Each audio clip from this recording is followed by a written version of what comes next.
Assalamualaikum, my name is Taiba Weir and I am a professional behavior therapist currently working in an autism center. आज इस video और इस channel का मकसद बताती चलूँ कि इस चैनल के थ्रू हम ऑटिज़म की अवेयरनेस को इतना आम करना चाहते हैं कि हर आम बंदे को ऑटिज़म के बारे में इतना नॉलेज हो कि वो किसी बच्चे के और बिहेवियर्स या ऑटिज़म से रिलेटेड जो बिहेवियर्स हैं उनको देखकर आइडेंटिफाई कर सकें और प्रेफर कर सकें कि उस बच्चे के बिहेवियर को आसानी से घर में मैनेज किया जा सके। तो चलिए इस वीडियो में ऑटिज़म के बारे में थोड़ा बहुत जानते हैं। बाकी डिटेल में हर एपिसोड में आपको गाइड किया जाएगा। इसके ट्रीटमेंट के बारे में, इसके सिम्टम्स के बारे में, इसकी इंटरवेंशंस के बारे में हर एपिसोड में स्टेप बाय स्टेप हम आपको गाइड करेंगे। सबसे पहले बात करते हैं कि ऑटिज़म क्या है। ऑटिज़म एक डेवलपमेंटल डिसेबिलिटी है जो बाय बर्थ स्टार्ट होती है और थ्रू आउट लाइफ रहती है। इसका कोई ट्रीटमेंट मौजूद नहीं है, लेकिन डिफरेंट इंटरवेंशंस और थेरेपीज़ के थ्रू बच्चे के बिहेवियर को बेहतर बनाया जा सकता है ताकि वो अपनी ज़िंदगी को आसानी और नॉर्मल तरीके से गुजार सकें। ऑटिज़म 2 ईयर्स से पहले डायग्नोस नहीं किया जाता। ऑटिज़म के सिम्टम्स यूजुअली 2 ईयर के बाद ही अपीयर होना शुरू होते हैं। ऑटिज़म को सिर्फ 1 या 2 सिम्टम के ऊपर डायग्नोस नहीं किया जाता। प्रॉपर सिम्टम्स को मैच करके एक स्पेशलिस्ट इसको डायग्नोस करता है और डायग्नोसिस 2 ईयर के बाद ही दिया जाता है। डिफरेंट सिम्टम्स आप अपने चाइल्ड स्पेशलिस्ट से डिस्कस कर सकते हैं। यूजुअली तो वही आपको गाइड करते हैं कि आप किस स्पेशलिस्ट के पास हैं डायग्नोसिस के लिए। किसी साइकोलॉजिस्ट, साइकेट्रिस्ट और ऑटिज़म स्पेशलिस्ट के पास आपको भेजा जाता है। चलिए बहुत कम टर्मिनोलॉजी के साथ आपको ऑटिज़म के बारे में बताती हूँ। ऑटिज़म में यूजुअली बच्चा माइलस्टोन टाइम पर गेन नहीं करता। माइलस्टोन कौन से? लाइक सिटिंग बच्चे की टाइम पे नहीं शुरू होती। वॉकिंग जो बच्चा नॉर्मली 9 मंथ्स और 1 ईयर पे स्टार्ट कर देता है वो बहुत डिले होती है। ऑटिज़म के अंदर यूजुअली बच्चे नॉन वर्बल होते हैं। अगर वर्बल बच्चे हैं तो उनके पास बहुत लिमिटेड स्पीच होती है, लिमिटेड वर्ड्स होते हैं, लिमिटेड फ्रेजेस होते हैं। ऑटिज़म में बच्चों को सोशल कम्युनिकेशन में बहुत मसला होता है। बच्चे सोशली शाय होते हैं। सोशल कम्युनिकेशन में बहुत ज़्यादा मसला होता है ऑटिज़म के बच्चों को। ऑटिज़म को बेहतर बनाया जा सकता है डिफरेंट अर्ली इंटरवेंशंस और डिफरेंट थेरेपीज़ के थ्रू। अगर हम बात करते चलें कि ऑटिज़म सेंटर्स में कौन सी थेरेपीज़ दी जाती हैं, उसके अंदर बहुत सारी थेरेपीज़ आती हैं जिसमें ऑक्यूपेशनल थेरेपी, आम ज़िंदगी में जो हम काम नॉर्मली सीख लेते हैं चलते फिरते उन बच्चों को वहाँ पे सिखाए जाते हैं। बिहेवियर थेरेपी दी जाती है जिसमें बच्चों का बिहेवियर मैनेज किया जाता है। हाइपर एक्टिव बच्चों का, हाइपर बच्चों का, जो हाइपर एक्टिव बच्चे हैं उनके बिहेवियर को बेहतर बनाया जाता है। स्पीच थेरेपी दी जाती है जिसमें बच्चों की स्पीच को बेहतर बनाया जाता है। नॉन वर्बल बच्चों को डिफरेंट स्पीच टेक्निक्स के थ्रू वर्ड्स लाए जाते हैं उनके अंदर। फिर वर्ड्स के बाद स्टेप बाय स्टेप उनमें फ्रेजेस, उनमें प्रॉपर स्पीच जो है उसको बेहतर बनाया जाता है। इसके अलावा बच्चों के साथ ऑटिज़म के अंदर काम करना एक नॉर्मल लाइफ रूटीन में काम करने जैसा नहीं है। उनके बिहेवियर को बेहतर बनाना एक स्पेशल टेक्निक के थ्रू बहुत ज़रूरी है। इस वीडियो का मकसद ये है कि बहुत सारे पेरेंट्स को मिसगाइड किया जाता है घर से ही कि कोई बात नहीं, बच्चा लेट बैठ रहा है तो ये परेशानी की बात नहीं, बच्चा अगर लेट चल रहा है तो ये परेशानी की बात नहीं। यूजुअली नहीं होगी परेशानी की बात, लेकिन अगर आपका बच्चा खुदा ना खास्ता ऑटिज़म के साथ है तो उसको टाइमली डायग्नोस करना, उसको टाइमली टेक्निक्स और थेरेपीज़ प्रोवाइड करना बहुत ज़रूरी है ताकि अगर आपका बच्चा अर्ली इंटरवेंशन उसको दी जाती है तो वो बहुत जल्दी ऑटिज़म को कवर कर सके। ऑटिज़म, एक बात याद रखिए कि ऑटिज़म का कोई ट्रीटमेंट मौजूद नहीं है, सिर्फ अर्ली इंटरवेंशन और थेरेपीज़ के थ्रू आप उसके बिहेवियर को बेहतर बना सकते हैं, क्योंकि ऑटिज़म एक लाइफ लॉन्ग डिसऑर्डर है। इसको बेहतर बनाना बहुत ज़रूरी है। ऑटिज़म के अंदर 3 कैटेगरीज़ हैं, माइल्ड, मॉडरेट एंड सीवियर।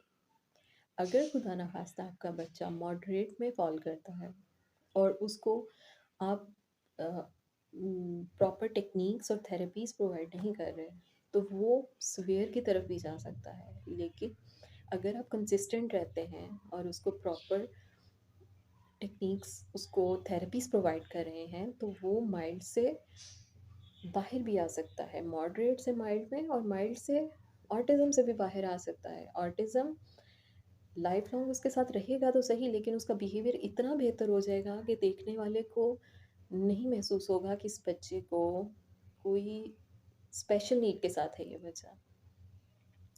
अगर हम बात करें कि ऑटिज़म को किस टाइम पे डायग्नोज किया जाता है, यूजुअली ऑटिज़म के साथ जो बच्चे हैं वो 18 मंथ्स के बाद ही सिम्टम शो करना शुरू करते हैं, और डायग्नोसिस 2 ईयर के बाद बनाया जाता है। 2 ईयर से पहले आपको डायग्नोसिस नहीं दिया जाएगा।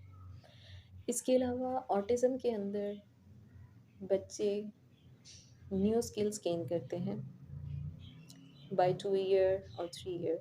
अगर एक बच्चा डिफरेंट वर्ड्स के साथ है, कोई फ्रेजेस बोल रहा है, यूजुअली वो आफ्टर 2 एंड 3 ईयर्स वो ये वर्ड्स जो है वो उसमें फेड आउट होना शुरू हो जाते हैं। बहुत सारे पेरेंट्स हमारे पास कंप्लेन लेकर आते हैं कि मेरा बच्चा तो ये वर्ड्स बोल रहा था, ये फ्रेजेस बोल रहा था, लेकिन अब या तो वो म्यूट हो गया है, कोई वर्ड नहीं बोल रहा है, या वो वर्ड्स पर आ गया है। पुराने स्किल्स ये बच्चे भूल सकते हैं, न्यू स्किल्स गेन करने में इनको बहुत मुश्किल होती है, बहुत टाइम के बाद ये न्यू स्किल्स सीखते हैं। But intellectually these kids are excellent. बहुत सारे हमारे पास साइंटिस्ट एंड सेलिब्रिटीज़ ऑटिज़म के साथ हैं जिनका आपको नहीं पता होगा। उनको भी हम डिटेल में डिस्कस करेंगे, उनके उनके इंटरव्यूज़ आपके साथ शेयर करेंगे। ऑटिज़म एक ऐसा डिसऑर्डर है कि जिसको ट्रीटमेंट और इंटरवेंशंस मिलें तो ये बहुत बेहतर हो जाता है। अगर आप इनको बेसिक थेरेपीज़ प्रोवाइड नहीं करते तो आप उन बच्चों को सिवियरिटी की तरफ ले। ऑटिज़म के अंदर बच्चों को सोशल इंटरेक्शन में जितना मसला होता है, उतना ही इन बच्चों को एडोलेसेंट की तरफ जाकर प्रॉब्लम हो सकती है। सोशली बहुत शाय होते हैं, एडल्टहुड में जाके इनको न्यू फ्रेंडशिप्स बनाने में बहुत मसला होता है, और अगर फ्रेंडशिप्स इनकी बन गई हैं तो उनको मेंटेन करना इनके लिए एक बहुत बड़ा मसला होता है। बहुत सारे बच्चे जो हैं ऑटिज़म के अंदर या तो अटेंशन डेफिसिट होते हैं, कि कोई अगर उनसे कोई बात कर रहा है, किसी चीज़ को समझाने की कोशिश कर रहा है, तो वो अटेंशन नहीं दे सकते। अगर वो अटेंशन दे रहे हैं तो उसको मेंटेन नहीं कर सकते ज़्यादा देर के लिए। फ़ौरन से उनके लिए कोई ना कोई डिस्ट्रैक्शन जो है वो इन्वॉल्व हो जाती है। अटेंशन देते-देते एकदम उनकी अटेंशन हट जाएगी। इसके अलावा ऑटिज़म में बच्चे मोस्टली हाइपर एक्टिव होते हैं, हाइपर एक्टिविटी के साथ होते हैं। बहुत कम बच्चे हाइपो एक्टिव भी होते हैं, बहुत लेज़ी लेथार्जिक होंगे वो बच्चे। उनको भी प्रॉपर थेरेपीज़ दी जाती हैं उनके बिहेवियर को बेहतर बनाने के लिए। अगर हम बात करें डायग्नोसिस की, तो ऑटिज़म के अंदर कोई मेडिकल टेस्ट अवेलेबल नहीं जिसके थ्रू आप ऑटिज़म को डायग्नोस कर सकें। सिर्फ बच्चे के बिहेवियर के थ्रू डायग्नोसिस आपको प्रोवाइड किया जाता है। बिहेवियर भी सिर्फ एक दो बिहेवियर नोट नहीं किए जाते, इसके अंदर पूरी एक लिस्ट होती है जिन बिहेवियर्स को मैच करके ऑटिज़म को डायग्नोस किया जाता है। ऑटिज़म में एक चीज़ हमेशा याद रखिएगा कि एक बच्चा अगर ऑटिज़म के साथ है तो उसको ऑटिस्टिक चाइल्ड आप नहीं लेबल कर सकते, इसके अंदर लेबलिंग नहीं है। ये बच्चे आम बच्चों की तरह ही हैं, सिर्फ स्पेशल नीड के साथ हैं। इसलिए हमेशा ये चीज़ अपने ज़हन में रखिएगा कि अगर आप किसी ऑटिज़्म के साथ जो बच्चा है उसके पेरेंट्स को अगर आप मुखातिब कर रहे हैं तो कभी भी उनको ये मत कहिए कि आपका ऑटिस्टिक बच्चा कैसा है।